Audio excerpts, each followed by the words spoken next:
ভিক্ষা পথে নাই, আমি ভিক্ষামুক্ত সমাজ করতে চাই। আমার সরকার কর্মস্থান দাও, বাসস্থান দাও, টাকার স্থান দাও, আমার দায়িত্ব সরকার দাও, আমার আর কিছু চাই না।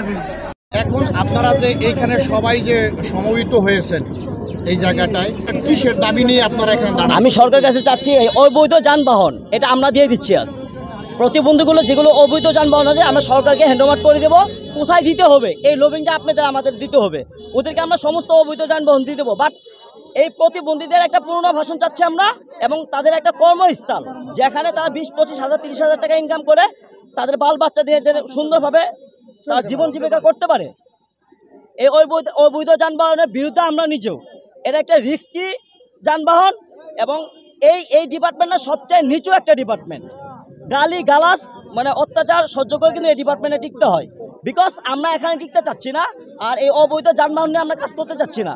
আমাদের যদি সরকার একটা পুনর্বাসন দেয়, সরকার যদি আমাদের একটা কর্মর জায়গা তৈরি করে দেয়, এই অবৈধ যানবাহন আমাদের দরকার নেই। আপনি কি প্রতিবন্ধী থেকে মাসিক কোনো টাকা নেন? 730 না, মিথ্যা আশ্রয় নিয়ে দরকার নেই আমাদের এখানে। আমরা 730 টাকা নেই।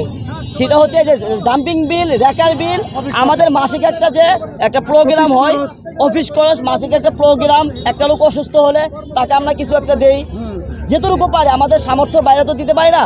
ভর্তির সময় কোনো টাকা নেন নাকি? না, সবকিছু ফ্রি। কিন্তু আমাদের কাছে একটা তথ্য আছে, যে তথ্যের আলোকে যে আপনারা এই ভর্তি ফি বাবদ একটা লোকের কাছ থেকে একটা পোশাক বিক্রি করে, এই পোশাক বিক্রি করে আপনারা 6,000 থেকে 7,000 টাকা করে নেন। হ্যাঁ, এটা পুরোটা বানোয়াট। 6,000 টাকার একটা পোশাক বাবদ নেই, এটা পুরোটাই বানোয়াট। এটা আমাদেরকে ঘায়াল করার জন্য, যে প্রতিবন্ধী ঐক্য সমাজ শুধু আগেচ্ছে।